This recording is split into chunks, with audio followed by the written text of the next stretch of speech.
Oh putain. Oh, dur. Ok, c'est parti. Bonjour à toutes et à tous. J'espère que vous vous portez bien. Pour ceux qui ne me connaissent pas, je me présente très rapidement. Je suis Mathis, j'ai 21 ans, je viens de la Martinique. Je vis sur Bordeaux, je suis arrivé il n'y a pas longtemps sur la région. Et je suis entraîneur sportif et je suis le fondateur de 100% Performance, qui est un service de coaching spécialisé dans l'entraînement, la préparation physique et mentale du sportif. Ok, donc aujourd'hui c'est day off, journée de récupération, suite à une grosse compétition de CrossFit, grosse journée. Si vous voulez aller checker sur les réseaux sociaux, sur Instagram, vous tapez Cryos Battle. Mais en plus d'une grosse journée, c'était aussi une grosse semaine en termes d'intensité mentale, physique, neurologique, mais aussi en termes de volume et de fréquence. On n'a vraiment pas chômé cette semaine et donc aujourd'hui, vraiment on fait rien. Vraiment rien, récupération à mort. On fait rien, mais presque pas. Parce qu'on va faire une chose qui est essentielle à mon goût et qui est importante. L'optimisation de la récupération par les étirements et par les massages. Et donc je vous propose de vous partager quelques exercices que j'ai l'habitude d'utiliser, quelques exercices que j'ai intégrés dans ma routine quotidienne et surtout des exercices que je conseille aux sportifs que j'ai l'habitude de côtoyer. À mon goût, cette journée, ou du moins cette phase d'optimisation de la récupération, n'est pas assez prise en compte ou est pas très bien réalisée par les sportifs, soit que j'entraîne, soit que je peux suivre sur les réseaux sociaux, les sportifs que j'accompagne, et je trouve que c'est vraiment négligé alors que c'est quand même hyper important pour plusieurs points. Libération des tensions musculaires, lutter contre les raideurs musculaires dues aux contraintes auxquelles le corps a été exposé, et puis surtout gain d'amplitude. On vient en fait s'étirer et se masser pour retrouver notre amplitude de mouvement. Et en fait c'est ça qui est aussi intéressant. Et c'est ça aussi qui va nous éviter de nous blesser et de faire face à des lésions musculaires, tendineuses et articulaires. Peu importe le niveau, à partir du moment où on s'entraîne régulièrement, qu'on a des objectifs de performance, qu'on a des niveaux de progression en tête, vous entraînez régulièrement, vous voulez progresser, et bien vous êtes obligé de passer par là. J'arrête de parler. Ok, j'en ai dit trop. Je vous propose qu'on aille voir tout ça ensemble. C'est parti, let's go.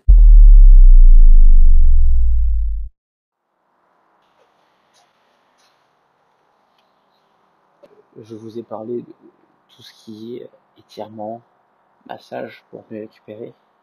Mais bien évidemment, il ne faut pas négliger tout ce qui va être alimentation, hydratation et sommeil. Donc ça, on rentre plutôt dans ce qui est de l'ordre de l'hygiène de vie. Donc, bien évidemment, on se doute que bien dormir ou bien manger seulement ne suffisent pas si je veux, attention, optimiser ma récupération. Dans le cadre de l'optimisation de ma récupération, je dois utiliser tous les facteurs me permettant d'augmenter mes chances de bien récupérer. Alright. Donc, première étape, massage. Donc, si vous avez un rouleau, c'est tip top. Sinon, vous allez à Decathlon. Je pense que pour 20 €, même pas, vous avez un rouleau, ça coûte rien. Et puis en plus, ça tient très longtemps. Je pense que celui-là, il a plus de 5 ans, facilement. Là, je viens masser une zone qui emmagasine beaucoup de tension. Les ischions sont une partie de mon bassin. Et donc, on a nos ischio-jambiers qui s'insèrent au niveau des ischions. Et c'est souvent une zone qui prend très cher. Ok. Ouf. Oh. Là, on est vraiment dans le contrôle et surtout, on a la recherche de sensations. Donc, être là, à l'écoute de votre corps, c'est peut-être le meilleur conseil que je peux vous donner dans cette vidéo. Je vais juste lever une jambe, poser sur mon genou ici. Là, je suis vraiment au niveau des fessiers. Je reste pas trop longtemps sur le massage parce que ce qui va être important, c'est surtout les étirements en termes de libération des tensions musculaires. Pour une chose très importante, qu'est-ce qui se passe quand je masse? Les muscles sont composés de fibres musculaires. Okay. Chaque fibre est irriguée par des vaisseaux sanguins. Notre vaisseau sanguin a un débit, un diamètre de base. En fait, lorsque je viens compresser mon vaisseau sanguin, celui-ci va se dilater. C'est ce qu'on appelle un phénomène de vasodilatation. Le fait de venir augmenter le diamètre de mes vaisseaux sanguins va me permettre d'augmenter le débit sanguin. On veut que nos échanges se fassent plus vite, pour récupérer plus vite, pour pouvoir s'entraîner. Parce que c'est là que je progresse. C'est lorsque je récupère. C'est pas lorsque je m'entraîne. Lorsque je m'entraîne, je régresse. L'entraînement fatigue. Il ne fait pas progresser. Ce qui fait progresser, c'est le phénomène de récupération. Donc si j'optimise cette phase-là, eh ben je progresse beaucoup plus vite. Vous devez être discipliné à ce sujet-là. Vous ne pouvez pas progresser sans récupérer correctement. Donc là, je me suis massé les ischio-jambiers, je vais me masser les mollets ici. Ok, je vais venir là.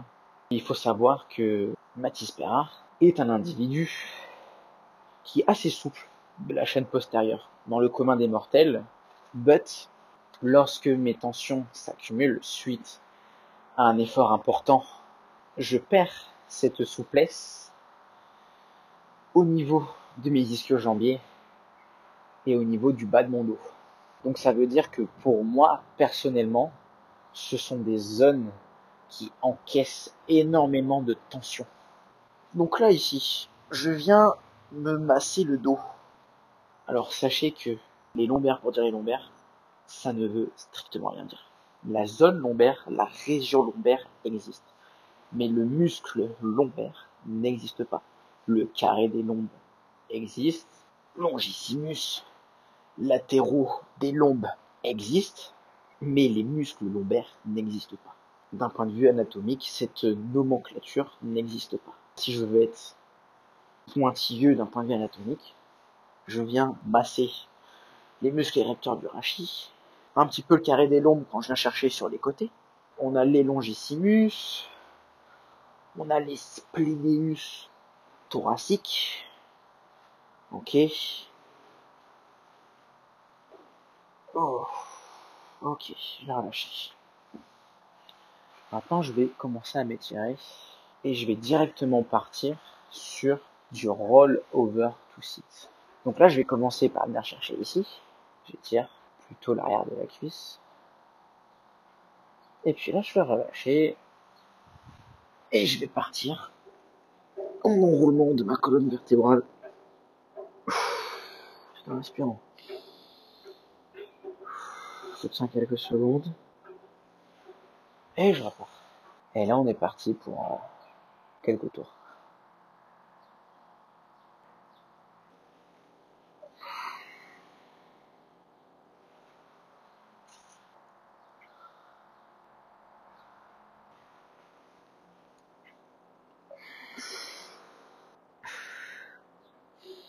Oh. Allez, c'est reparti pour un tour.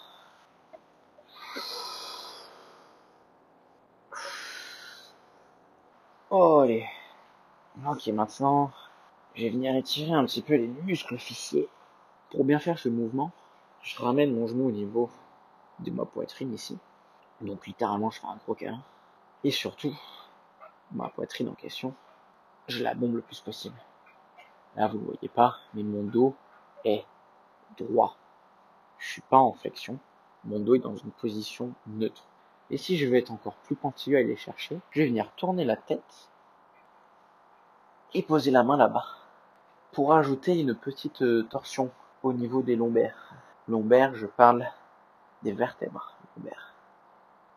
Et je peux relâcher ici. Et je repars dans l'autre sens. Ok. Et je repars. Parce que ça me fait plaisir. Pas du tout. C'est agréable. Je vais repartir sur mes ischio-jambiers. Dans le cas où vous souhaiteriez ne pas du tout sentir d'étirement au niveau du dos sur cette posture, et ben je vais venir sortir ma poitrine, essayer de partir en extension de colonne vertébrale, rapprocher ma poitrine de mes genoux, tout en maintenant le dos droit.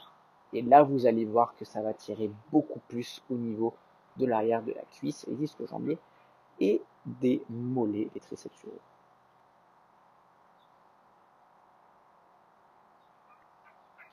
Je vais me poser là, ici, hein, et je vais venir là, en amenant mon bassin vers le plafond.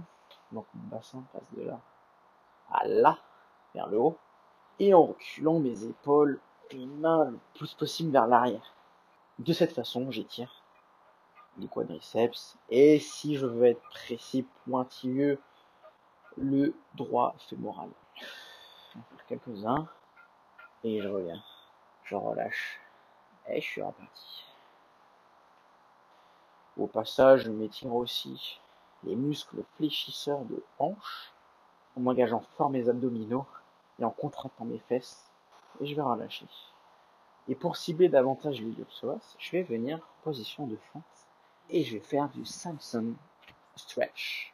Je fais une fente assez large, je suis plutôt droit, j'ai mon bassin en direction du sol. Là, je vais venir tendre la main ici et me pencher légèrement vers l'arrière. J'engage mes abdominaux et là, je viens étirer ici, sur cette zone. Ok? Et je respire. Et je relâche. Je change de côté. Et je peux venir répéter cette opération 3 à 4 fois. Ok. Je relâche. Je vais revenir étirer le quadriceps. L'ensemble de ces mouvements, je suis un peu en train de vous montrer un petit peu à l'arrache. Soyons honnêtes, vous pouvez les retrouver sur notre mini-programme de stretching qui vise essentiellement à assouplir notre chaîne postérieure et à soulager vos douleurs musculaires au niveau du dos. Là, je vais partir sur du cat and cow pour relâcher un petit peu le dos, pour faire un petit peu de mobilité au niveau de la colonne vertébrale. Donc là, je vais venir bomber mon dos au maximum. Je rentre le ventre. Je relâche en expirant. Et je pars en extension totale de ma colonne vertébrale. Je vais chercher le plafond. Je pousse les mains dans le sol. Je tire les fesses un petit peu vers l'arrière. Pour revenir un petit peu sur le programme. Donc on a un programme de 4 séances. Donc c'est très très léger, c'est plutôt pour vous amener dans le mouvement, pour vous aider de façon brève et courte. Nous avons aussi un programme davantage plus pointilleux, 100% stretching, où là on vous propose 6 semaines d'étirement avec 3 séances d'étirement par semaine, ce qui dure 12 minutes en moyenne. Et si vous avez, comme moi, des raideurs et des tensions, mais que vous ne savez pas trop comment vous y prendre, ou alors que vous cherchez une routine, un programme à mettre en place dans votre quotidien, eh je vous invite à aller consulter notre site. Sur ce programme, vous avez une phase d'apport théorique, on vous apporte des connaissances et des bases. Vous avez également une phase d'auto-évaluation qui est obligatoire mais qu'on vous propose, car ça vous permet réellement de mesurer les effets bénéfiques de ces 6 semaines qui ont été méticuleusement conçus par notre équipe pour vous offrir le maximum de qualité et pour que vous puissiez en tirer un maximum de bénéfices. Donc, je vais ajuster un petit peu ma caméra. Et nous allons partir sur du Jefferson Curl pour vraiment assouplir notre chaîne postérieure et notamment érecteur du rachis. Je pars bien droit, je suis bien aligné. Et là, je vais commencer par dérouler vertèbre par vertèbre en fléchissant légèrement mes jambes. Et je laisse le poids descendre. Et de façon lente et contrôlée, je laisse le poids me guider. Et maintenant, je vais faire le sens inverse. Vertèbre par vertèbre, en commençant par les lombaires. Je garde une légère flexion au niveau de mes jambes. Et vertèbre par vertèbre, je reviens, je reviens, je reviens, je reviens. Et je me redresse. Et j'expire. Et on est reparti. Vertèbre par vertèbre, cette fois-ci en commençant par les cervicales, thoraciques, lombaires. J'arrondis mon dos au maximum. Et je reviens, c'est parti. Oh là là. Et je reviens. Et je relâche. Donc voilà, je m'arrête ici. Je ne peux pas tout vous montrer forcément, parce que sinon la vidéo dure 2h30. J'ai essayé de vous montrer les choses de façon claire, précise et concise. Donc voilà. J'espère que ça vous a plu. J'espère, si vous êtes arrivé jusqu'ici dans la vidéo, que ça vous aura aidé, inspiré pour vos futures séances de stretching peut-être. J'espère surtout que ça vous aura motivé à avoir du mouvement même dans vos jours de récupération. Le mouvement est vraiment la clé. Il faut juste qu'il soit adapté à ce que vous voulez faire, adapté à votre objectif, adapté à votre corps, adapté à votre stimulus, tout en respectant un principe de progressivité. Ok. Donc moi, je vous laisse ici. Si jamais ça vous a plu, n'hésitez pas à partager, n'hésitez pas à liker. Je vous souhaite une agréable journée et je vous dis à très vite.